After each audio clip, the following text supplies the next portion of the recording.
Hello and welcome to Like Maria. I've got a slightly odd one for you today, a slightly lazy one for you today, because what I'm presenting you with is a narrated PowerPoint that I did for my students a couple of years ago.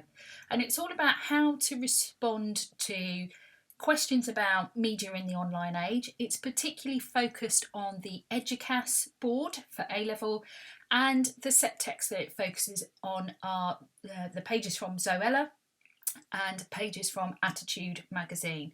So it's not going to be relevant for everyone, but hopefully it might be useful for some of you, which is why I've decided to put it up. So without further ado, here we go.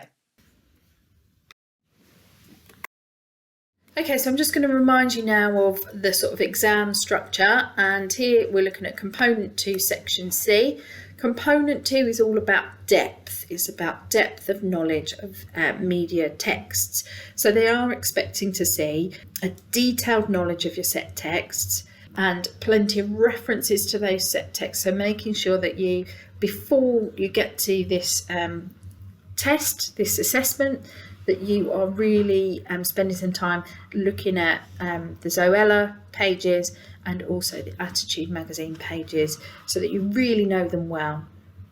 Now, in terms of question, you could get a two-part question where both parts of the question would be worth, say, 15 marks each. Those would be shorter questions and they would be about one of the products. So the first question might be about Zoella and the second question might be about Attitude magazine. Alternatively, you might get an extended response question. So obviously that means a 30-mark essay question that you're going to spend all of your time on. And here it tells you that in the exam you would spend 50 minutes on each section. But just be aware of how much time you've got and how to use it really. I often think a good way to approach exams is to have that time in your head and then very carefully sort of structure how many minutes do I need to spend on this bit, how long have I got left, what am I going to be able to include, what do I need to leave out. So really kind of think about that time and try to keep it under control, as it were. You don't want to be kind of panic writing and therefore finding you've got 20 minutes left and you haven't really made the most of your time, or panic writing and getting to the point where actually you haven't got a conclusion in there because you've just not managed your time well. So just think about how you're going to use that time. Keep an eye on the time all the way through. Because it's Component 2, Section C, and we want depth, as I've mentioned, examples, lots of them, detailed, but also there is the requirement for theory. So it's got to be in there. Some of the questions might name a specific theorist, in which case you need to talk about that one, but it doesn't limit you to just that one. You could talk about another theorist as well, or might not mention a specific theorist at all, in which case you still need to write about theory. Don't be lulled into a false sense of security. Theory must be in there for you to get the top bands. And in terms of what you're being assessed on, demonstrate knowledge and understanding of the theoretical framework of media, apply knowledge and understanding of the theoretical framework of media to make judgments and draw conclusions. So you can see theory is key to this section, but it's not just about applying theory, it's about kind of evaluating that theory and deciding if you agree with what that theorist has written. Okay, so we're now going to look at some of the types of questions that you could be asked, and these questions have all come from the Eduqas textbook or the Eduqas exam board website, so they're all exemplar questions that the exam board has used. So first of all, we've got how far can aspects of identity be seen to affect the way audiences use online media? All of your questions are going to have a clue as to what kind of media area they want you to focus on. And obviously this one is an audience question. And you're going to be thinking about how active the audience is when they're engaging with online media. There's a bit of a debate to be had there. The tricky part of this question is the aspects of identity. You could be thinking, right, well, what does that mean? Is it Zoella's identity, for example, and how she is constructing herself, how she is presenting her identity? It certainly could be that, and you could write about that. I think more likely it's about identity of the audience and how they see themselves reflected in the media, which is hugely important, isn't it? So how they sort of identify with Zoella, how they're aligning themselves with some of the things that she talks about. Now, it could be a bit of a tricky question here, but I think what you need to remember is the exam board are not writing questions to catch you out.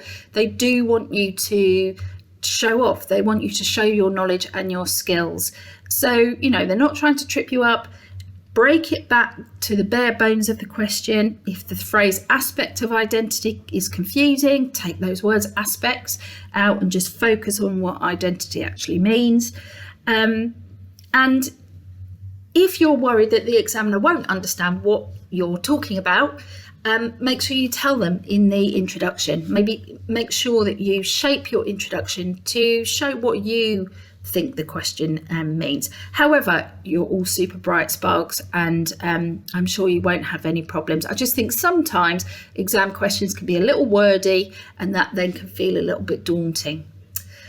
The next set of questions, these are two short ones. You can see explain how social and cultural context influence responses to online media products. So again, it's another audience question, isn't it? Because it's talking about responses, how the audience responds. But it's also got this element of social and cultural context in there as well. So it's telling us that we need to know information about, in this case, Zoella and the introduction of her YouTube channel and her blog and so on. So we need to think about some of that factual information that we know. In terms of examples there, think carefully about what you choose. You want examples that really sort of reflect social and cultural context. So a really good example at the moment might be the post about sex toys and the response to that, which was huge. Now, don't worry if you haven't studied that, because your examples might be a little older. That's fine. Just be careful as to what examples you use. Choose the ones that you think are best for the question. Then we've got to explore how representations on attitudes website position audiences. So it's a representation question, but it's also about audience, isn't it? It's about audience positioning. It's about shaping what the audience think. It's about aligning the audience with certain people, for example, and because it's talking about how the representations, we need some media language. Again, we need some analysis of the text. Then we've got, to what extent do audiences interact with online media? I think that's a really straightforward question, and some good debate to be had there about whether audiences really do interact and create communities of practice, as Clay Shirky will talk about, or whether actually they're still just consuming. So there's a good debate to be had there, but a nice straightforward question. And then finally, we've got discuss the ways representations are constructed in online media text. So again, it's another straightforward question. You're thinking about representation, maybe even things like self-representation when it comes to Zoella. What decisions is she making about how she presents herself to the audience? The word constructed is telling us it's about media language as well, isn't it? So good detailed textual analysis, plenty of examples will get you through that question. Okay, so I am now going to break down a specific question and talk to you about how I would approach it. And this one is from a sample exam paper from 2019. It says, Clay Shirky argues that audiences in today's online age are no longer passive consumers of media content. Evaluate this end of audience theory, refer to Zoella and the Attitude website to support your answer. So you can see with this one, unlike the previous ones we've talked about, this one names a specific theorist. And so I'm going to have to talk about Clay Shirky, but I'm also going to want some other theorists to give me some contrast so that I can really debate this question and evaluate whether I think that this is true, this idea of passive consumers no longer being an issue. So I'm going to have to think about what other theories I might bring in here. And of course, I want examples, as I've already said. So I should already be thinking, right, I need some examples where there is response to the text. I need maybe some YouTube quotes. I maybe need some stories on Attitude that have got comments, or more likely with Attitude, I'm going to need to look at maybe their social media accounts and see how much engagement there is there. Okay, let's break this down a bit more. So here you can see my planning in preparation to answering this question. And sorry, it's a bit scruffy now, but it was a working document, so that's why it's got all sorts of bits all over it, but hopefully you'll be able to follow it round. My first bit of planning is to do with Clay Shirky. So up in that top corner, I've got a quick summary, some key words to do with his theory. So those are things that I'm going to be talking about in the essay. And then just underneath that, I've also got some more bits of theory that have occurred to me during my planning. I've got some David Gauntlet, who talks about sit forward text. I've got some Henry Jenkins, who talks about fans as being in control. And I'm also starting to think, have we really been passive in the past? And maybe some Stuart Hall reception theory. Maybe there are some other theories that I can bring in as well. So there I'm just kind of splurging on the paper, the kind of ideas that I'm thinking. I'm already getting this kind of, I'm already getting these ideas of whether I agree or disagree with what Shirky has said, whether I'm going to argue sort of for or against. And that's all coming down on this bit of planning paper where I'm just, as I say, splurging everything at this point. Now, I may not use all of these points that I'm making here. I might cut some things out. But to begin with, when I'm planning, I'm putting everything down on paper. In my examples, I'm thinking about Zoella. Now, is she an example of where people are no longer passive? I'm going to argue that actually she would have been a consumer at one point, but now she's a prosumer. She is a perfect example of someone who is a producer-consumer. She's producing her own content. I'm going to talk about how she's empowered to talk about whatever she wants on her YouTube channel. And that is something that you couldn't do on traditional media. So this is something that has changed. And I'm going to use examples of when she talks about mental health and when she talks about sex education. Now, I need in my planning to have much more in terms of examples. And I will try and get some of the detail of those pages, how they look and some of the phrases that she uses and so on. With Zoella, I'm going to argue, though, that although she was a prosumer, she was an audience member who became this sort of active producer of content, I'm going to ask whether she really is now, though, because she's moved to a much more sort of business-based model, and there's much less of her on her website that really is kind of about her personally. So I'm going to kind of question that. Then I am actually going to talk about how the audience interacts with her. So I'm going to use some audience responses from her YouTube channel, some of the things that she's commented on. There I might bring in some Stuart Hall and talk about how some of them take the preferred reading, some of them take the alternative reading, and so on. And eventually, when I feel I've got enough kind of evidence and examples, I'm going to make this point that she really is the same sort of person who has always been producing the media, that Zoella and the people that respond to her are really the same types of people that have always had a role in the media industry. And that goes back to David Buckingham, who is not on this sheet, but I mentioned him in my sample writing. But I might also make the point that maybe she's inspired others to become more active. Maybe there are a number of other blogs that are a bit like hers. Also, I might refer a bit to things like social media where there is that interactivity, where perhaps people are having conversations about mental health and so on. As I say, I need more examples, but hopefully you guys have got those examples really sort of ingrained in your memory.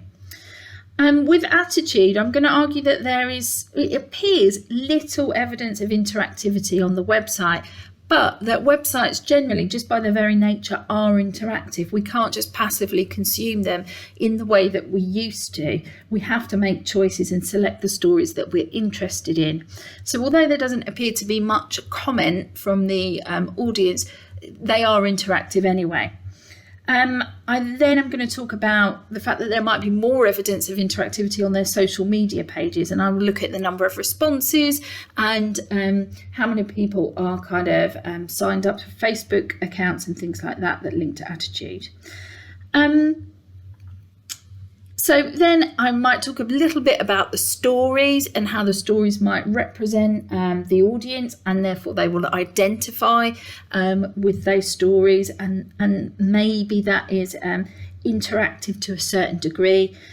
And then finally, with Attitude magazine, I would ask whether Attitude is the same as traditional media, whether actually it shows that much has changed. And there I'm going to argue, yes, it is the same as other traditional media. We've had magazines for a long time covering the same types of things. However, I'm also going to argue, no, it's different, that actually maybe online media has allowed empowerment of previously marginalised social groups, therefore communities of practice, coming back to Shirky, can form. And just the very fact that it exists, it is progress, and I think that is partially down to the development of online media. So I'm coming around now to my conclusion, and I think basically to conclude, I'm going to be arguing that yes, there have been changes in the media because of the development of online, because of Web 2.0 and broadband and all of those things, but I'm also going to argue that perhaps not as much has changed as Shirky argues, and that it's still the same sort of people in charge. It's still big businesses that are owning websites and so on. That's the other thing, sorry, I was going to say about Attitude, the fact that it's a more sort of independent company rather than part of a big conglomerate, that might be something that I would put in there too, just to give that bit of context and also link that idea that ownership has that impact on production, and perhaps there's a bit more freedom there.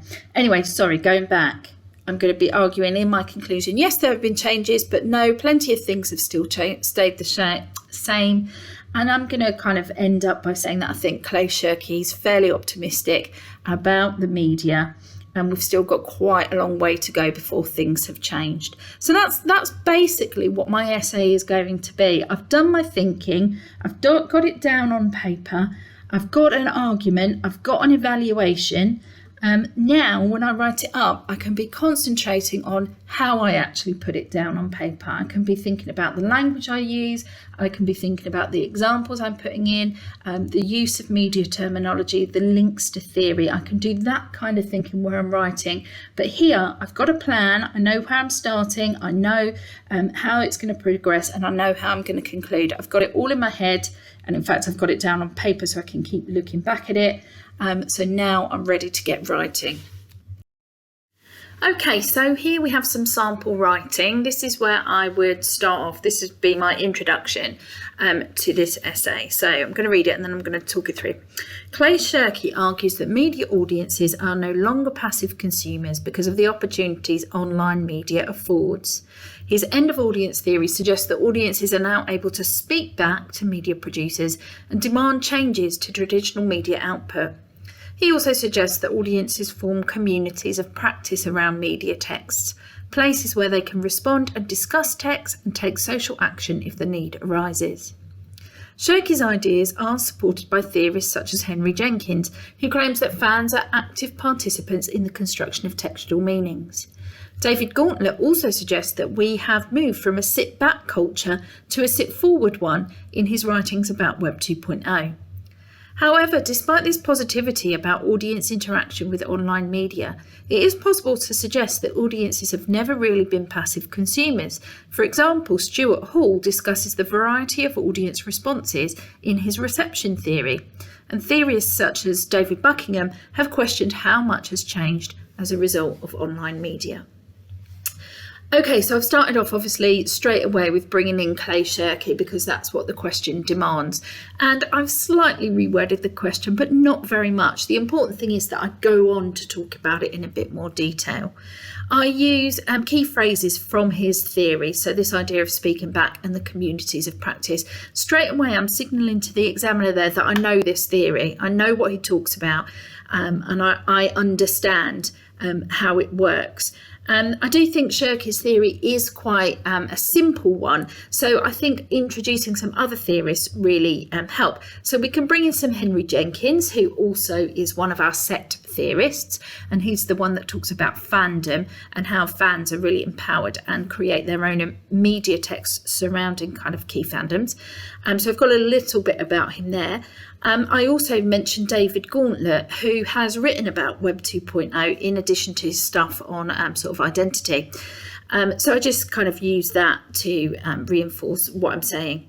However, I am introducing my debate as well here, aren't I? I am going to be arguing that, yes, Shirky's theory is interesting. Yes, there's no doubt that some of what he says is true, but actually how much of that is different to what we've had in the past. So I'm going to maybe use some Stuart Hall, some reception theory to argue that audiences have never been sort of passively consuming. They are actually making decisions. They're active in how they interpret the media. And I've also got here some David Buckingham, who talks about he questions how much has really changed. He says it's basically the same old people producing the media, and it's the same big companies in control. So if you think about YouTube, it's one of the biggest websites there is, and part of things like Google. So, it's still big companies in control, and that's what I would argue there. Now, if you are not in my class, you may not have come across the David Gauntlet writing, you may not have come across the David Buckingham writing, and that is absolutely fine. There are other critiques out there, there are other things that you might have read or seen online. There might be other theory that you can bring in. Equally, you can bring in more of the set theorists. You can talk about effects theory and talk about, how there's always been this argument that the media has a negative effect, and you could shape your essay surrounding that. So, there are different ways to argue this, but this is the approach that I'm going for. My basic argument is going to be, yes, Shirky's right, but also he over-exaggerates, and, it's not all as rosy as he imagines it to be. So here is another little bit of sample writing. So this is a paragraph about Zoella, and you can see here I've tried to link it back to the question by using the terms active and passive, media consumer, prosumer, those things that we would expect to be appearing in the essay somewhere. I've got some examples from Zoella, particularly her first post. Now, some of you may not have looked at that, and that doesn't matter. Any examples are relevant as long as they connect to the question.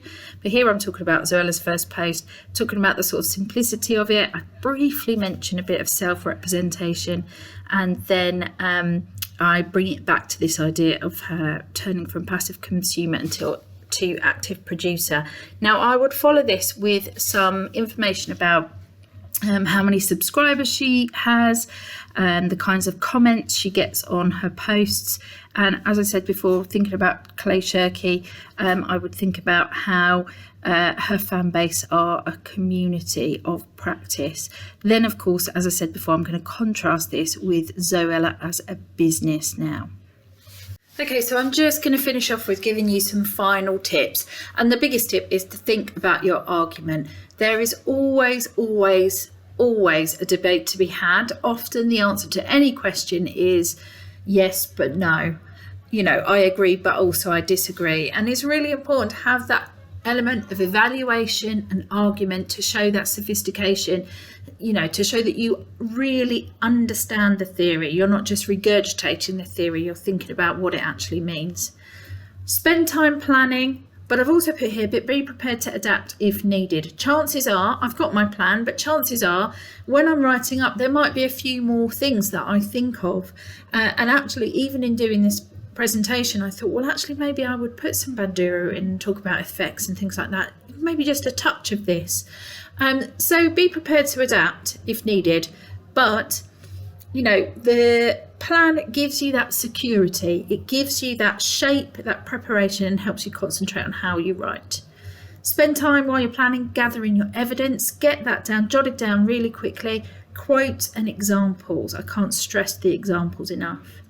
Then it's about getting writing, keeping a close eye on the time, having that very kind of calm approach, thinking, right, now I've had 10 minutes, really I should be moving on to this bit. You know, I know I'm going to do a section on attitude, and I know I'm going to do a section on Zoella. So how much time can I spend on each of those? And if I spend too much on Zoella, will I have enough time on attitude? We want balance, I think, when it comes to two texts. And potentially that's something that would lose marks if you wrote tons on one of the examples, one on Zoella, for example, and a tiny bit on attitude. I think you would lose marks there because you wouldn't have that balance. So use that time carefully, keep an eye on it, don't overly write on one text and avoid the other. Really, really, really, really, really try to leave time for a conclusion.